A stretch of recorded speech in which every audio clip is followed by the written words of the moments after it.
तो वो समय अब चल रहा है सन 1997 से। उस दिन परमात्मा इस दास को मिले थे और संकेत कर गए थे कि जिसके लिए हमने ये बैन लगा रखा था आज बैन उठा दिया है, अब तीनों मंत्र बेशक से दिल खोल कर प्रदान कर दे, अब मैं आप देख लूँगा। तो वो समय आएगा आपके समक्ष है।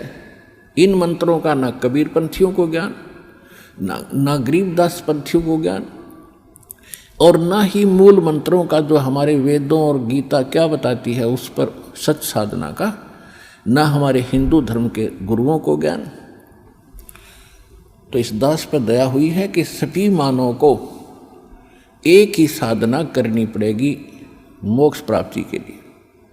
ठीक है, अन्य जितनी भी धार्मिक बुक्स हैं वो हैं परमात्मा से संबंधित, लेकिन उनमें वो संपूर्ण यानी कंप्लीट स्पिरिचुअल नॉलेज और कंप्लीट मेथड ऑफ वर्शिप नहीं है। तो जब तक कंप्लीट नहीं मिलेगा तो अधूरा ही होता है। जैसे आप कहीं टेलीफोन मिलाते हो और एक नंबर कम हो जा, पता नहीं कहाँ मिलेगा, तो इनकम्प्लीट है वो। तो इसी प्रकार इनकम्प्लीट तो इनकम्प्लीट ही होता है, वो यूजलेस होता है। तो complete spiritual knowledge, complete method of worship यानी संपूर्ण दातम ज्ञान, संपूर्ण दातम भक्ति परमात्मा की, वो सूक्ष्म वेद में थी और लिखी हुई थी, लेकिन ये समझ नहीं सके। तो अब इस दास को वो दृष्टि दी है भगवान ने कि उन मंत्रों को आज आपके पास रूबरू कर दिया और उसके प्रतिफल आज देख रहे हो कितना लाभ हो रहा है, कितने भक्तों के दुख दूर हो रहे हैं और मोक्ष भी गारंटीड होगा क्योंकि भगवान का दिया ज्ञान है।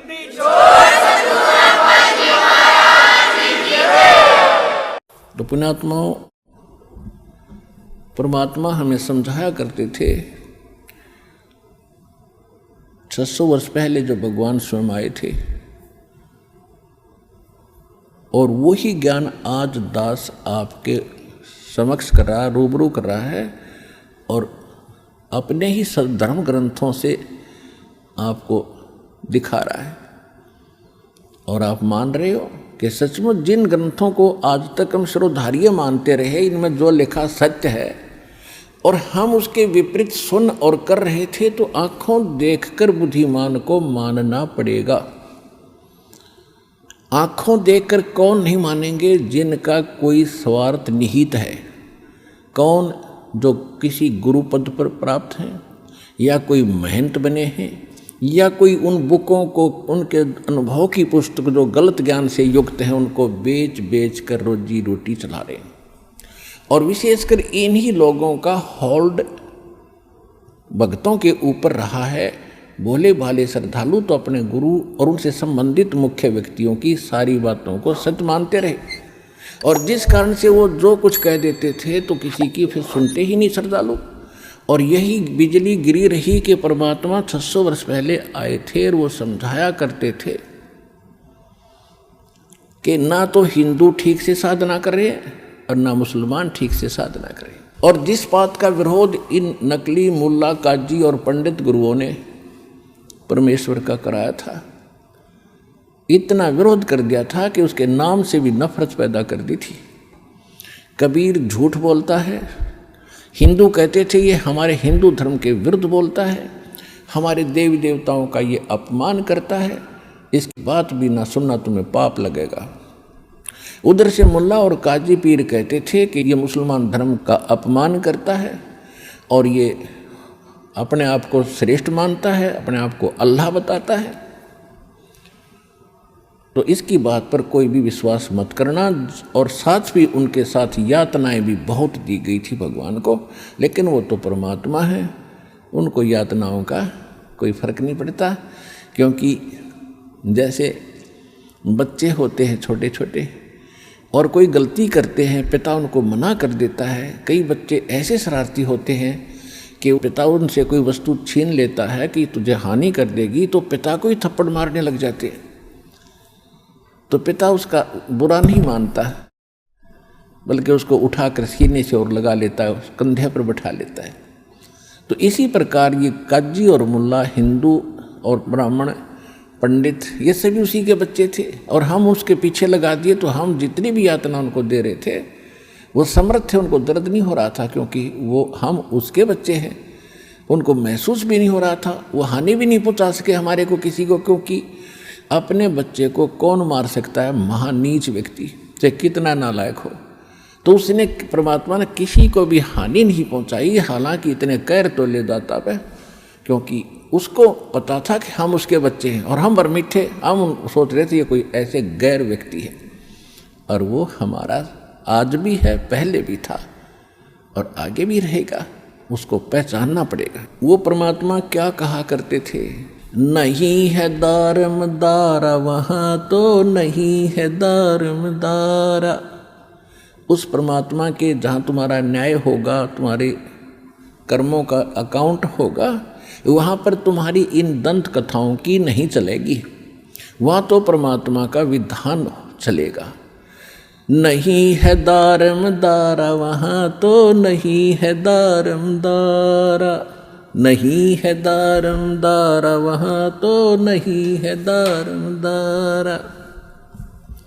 मुल्ला कुके बंक सुनावे, मुल्ला कुके बंक सुनावे, ना बैरा करतारा वहाँ तो नहीं है दारमदारा, नहीं है दारमदारा वहाँ तो नहीं है दारमदारा। तीसों रोजे खून करत हो, तीसों रोजे खून करत हो, तुम्हें क्यों कर हो दीदारा वहाँ तो नहीं है दारमदारा, नहीं है दारमदारा वहाँ तो नहीं है दारमदारा। मूल गंवाए चले हो काजी, मूल गंवाए चले हो काजी, तुमरा कीजिएगा मुँह काला वहाँ तो नहीं है दारमदारा, नहीं है दारमदारा वहाँ तो नहीं है दारमदारा।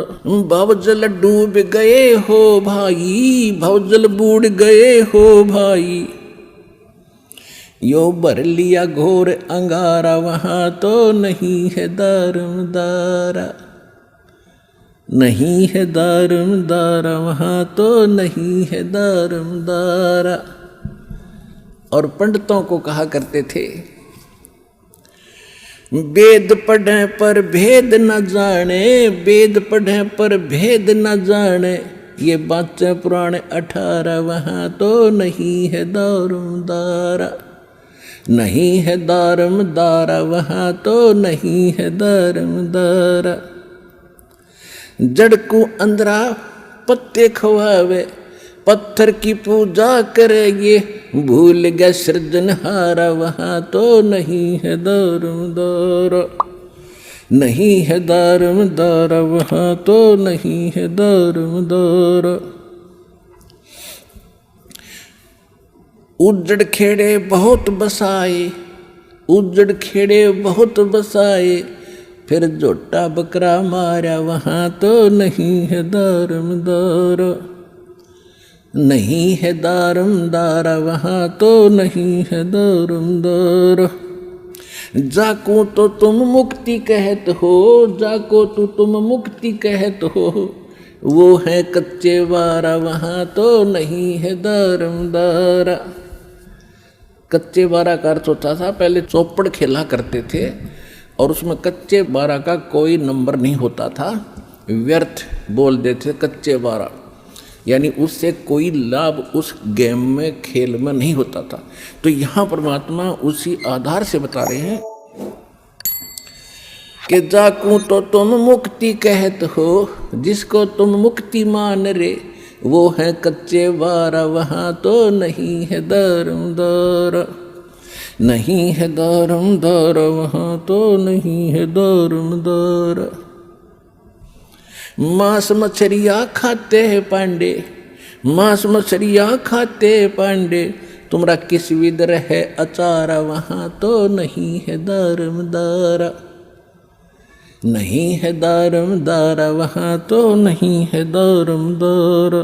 सौ जजमान नरक को चाले, और डूबे सो परिवार वहाँ तो नहीं है दौरम दौर, नहीं है दारम दारा वहाँ तो नहीं है दारम दारा। छाती तोड़ हन जम किंकर, छाती तोड़ हन जम किंकर, वहाँ लग गए जम का लारा वहाँ तो नहीं है दारम दारा, नहीं है दारम दारा वहाँ तो नहीं है दारम दारा। दास गरीब कहे बेकाजी, वहाँ ना कोई वार न पारा वहाँ तो नहीं है दारम दारा, नहीं है दारम दारा वहाँ तो नहीं है दारम दारा। अब क्या बताया है आदरणीय गरीबदास साहिब जी ने परमात्मा से परिचित होकर के उनसे प्राप्त सूक्ष्म वेद के आधार से उन्हीं की ज्यों की तो महिमा की वाणी उन्होंने उच्चारण की है, क्योंकि परमेश्वर ने 600 वर्ष पहले कहा था कि धर्मदास 12वां पंथ का प्रवर्तक जो गरीबदास होगा उससे मेरी वाणी प्रगट होगी, मेरी महिमा की वाणी पुनः प्रगट होगी, क्योंकि बीच में नकली काल के दूत घुसेंगे, वो यथार्थता को मिटाने की कुचेष्टा करेंगे, जिस कारण से उसकी पूर्ति के लिए वो गरीबदास मेरा बच्चा जाएगा और उसको मैं मिलूँगा, उसके द्वारा फिर अपने महिमा की वाणी फिर से प्रकट कराऊंगा। और ये आज आपके सामने है। और फिर ये भी कहा था कि उस वाणी को न गरीबदास पंथ वाले समझ सकेंगे, न कबीर वो नकली 12 कबीर पंथ वाले समझ सकेंगे, उसको समझाने के लिए भी फिर मैं स्वयं आऊँगा। परमात्मा नहीं आए तो ये दास भेज दिया, अपने पूरे ज्ञान से परिचित कराया। अब परमात्मा ये दोनों धर्मों को समझाया करते थे, उनसे कहा करते थे कि तुम पाप ना करो। मुसलमानों को कह रहे हैं कि तुम मुल्ला कुक का बंक सुनावे, बंक, और ना बैरहा करता रहा। परमात्मा कोई बैरहा नहीं है कि तुम ऊपर मस्जिद की ऊंची अटारी पर चढ़कर और वहाँ आवाज़ लगाते हो। आवाज़ तो हृदय से लगाओ, कसक के साथ लगाओ, और चाहे थोड़ा बोलो चाहे जोर से लगाओ, भगवान सारी सुनता है। चिट्टी पायल बाजे पैर, साहिब सुनता है सब लहर। यदि चिट्टी की पायल बना दी जा कीड़ी की पैर की, आपको एक उदाहरण के लिए भगवान की महिमा बता रहे हैं गरीबदास जी। यदि चिट्टी की भी कोई पायल बन जाए, यानी कोई घुंघरू बांध दिया जा, यदि उसका भी नॉइस हो जा, शोर हो जा, आवाज़ हो जा, उसको भी भगवान सुनता है। कहने का भाव यह है कि पहले तो चिट्टी का खुड़काना और उसका पैर का पायल कैसी बनेगी। कहने का भाव यह है कि उसका तो शोर हो ही नहीं सकता, उसको भी भगवान सुन लेता है।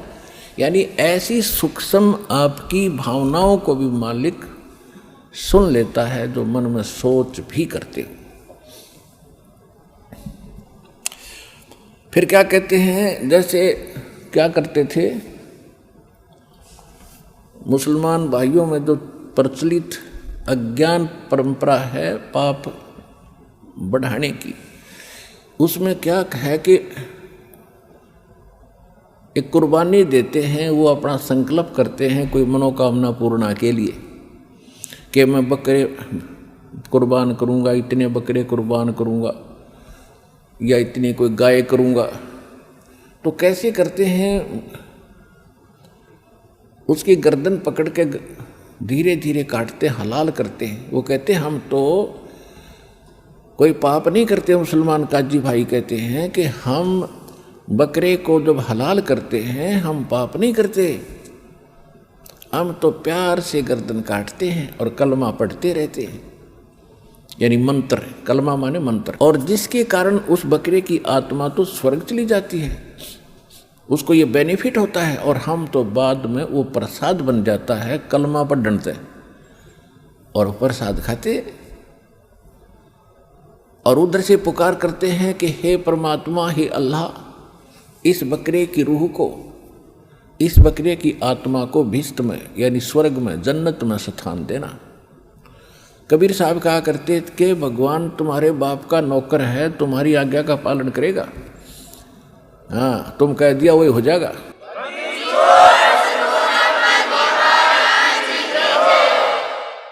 और अगर इस विधि से जैसे आप मान रहे हो कि बकरा काटने से, ऐसे इस तरीके से हलाल करने से और कलमा पढ़ने से इस आत्मा को स्वर्ग प्राप्ति होती है, और जन्नत के लिए तो सारा कुछ हो ही रहा था जब तक तुम्हें मूल ज्ञान नहीं था। तो ऐसी अगर तुम्हें दृढ़ विश्वास है इस बात पर जो साधना तुम कर रहे हो, और जन्नत के लिए सारे पांव पीट रहे हैं, सब प्रयत्न हो रहे हैं, तुम अपने परिवार के किसी सदस्य को इस विधि से जन्नत भेज के दिखा दो, उसको करो हलाल और बोलो कलमा और अर्ज लगाओ भगवान से कि इसकी आत्मा को स्वर्ग में स्थान देना। कहते हैं एक मुल्ला मस्जिद में कुके और एक पुकारे बोका, इनमें कौन व्यस्त को जागा, हमने लगा धोखा। एक तो बकरा अपनी जान को रो रहा है, उसकी गर्दन काटी जा रही है, मैं मार रहा है म्या म्या, और एक मुल्ला ऊपर मस्जिद में आवाज लगा रहा है। कहते एक मुल्ला मस्जिद में कूक है, एक पुकार है बोका, अपनी जान न रो रहा, वो भी मैं मार रहा है, इनमें कौन सा स्वर्ग में जागा, हमने लग गया धोखा। अर्थात कोई से को स्वर्ग नहीं। फिर क्या कहते हैं कि जय या रूह तय भिष्ट पठाई, भिष्ट कहते हैं स्वर्ग जन्नत को, हेवन को। बकरे की यदि ये रूह तने भिष्ट पठा दी तो कर तदबीर कबीला भाई। जब माना तो अपने परिवार ने करके दिखा दे, हम मान जाएंगे तेरा मेथड सही है।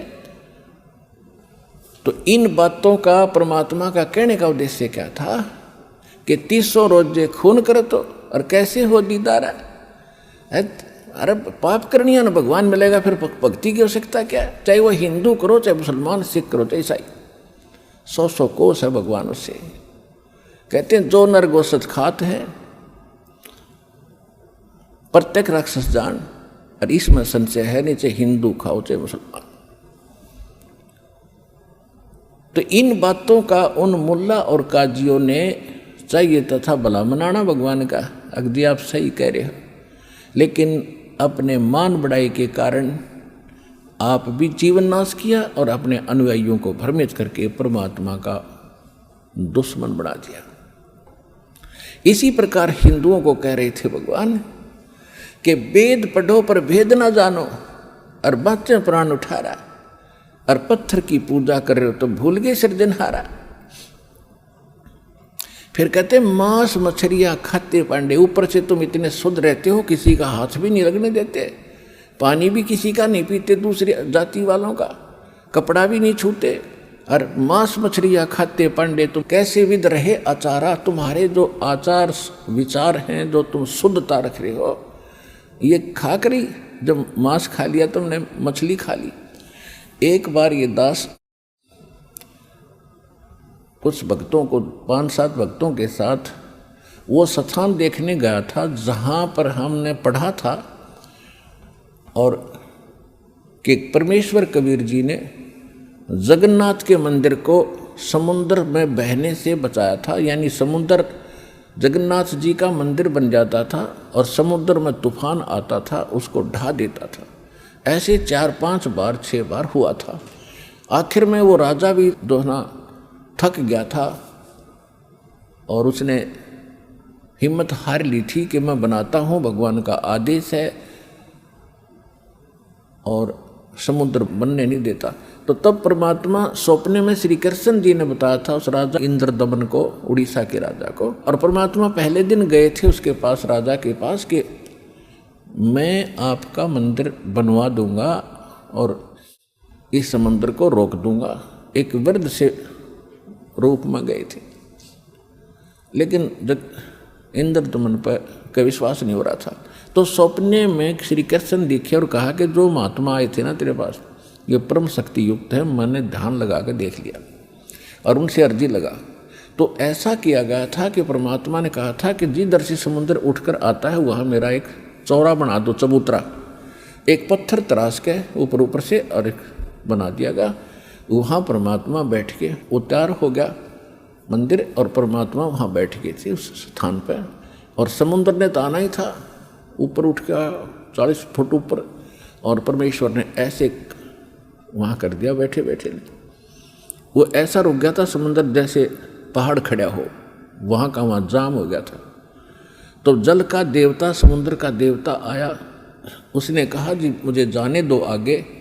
परमेश्वर ने कहा कि क्या करेगा आगे जाके, कि मंदिर को तोड़ूंगा, कि ये मंदिर आम मंदिरों जैसा नहीं है, इसमें कोई पाखंड पूजा नहीं होगी, इसमें कुछ भी मूर्ति आदि नहीं रखी जाएंगी, इसमें केवल भक्ति मार्ग होगा और इसको मत तोड़ो। और यही श्री कृष्ण जी ने आदेश दिया था स्वप्न में कि उसमें ना कोई मूर्ति रखी जा, ना मूर्ति की पूजा हो।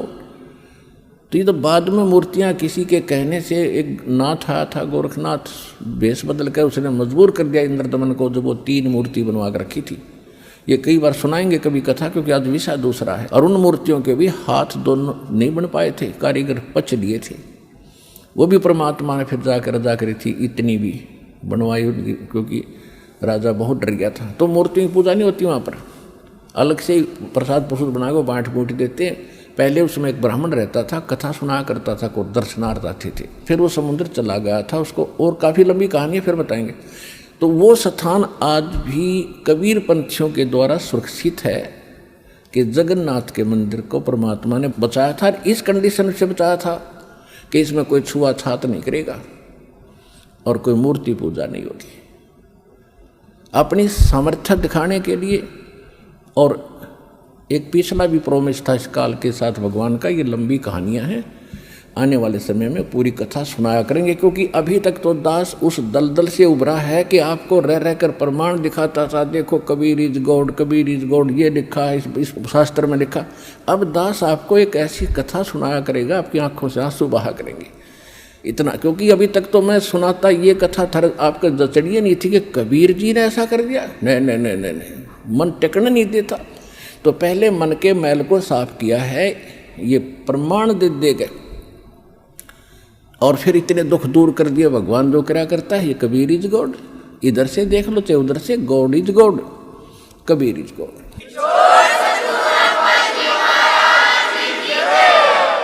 तो हम वहाँ गए तो वहाँ पता चला कि एक गाइड लेना चाहिए जगन्नाथ को जानने के लिए। कबीर साहब के स्थान को हम देख आए थे, फिर जगन्नाथ के बारे में जानकारी हमने प्राप्त करनी चाहिए। तो एक गाइड होते ब्राह्मण वहाँ पर, तो उनके भी अक्षेत्र बटे हुए हैं कि उस अक्षेत्र का हरियाणा वाले का अलग पुरोहित गाइड बनेगा, दूसरों का अलग ऐसे था।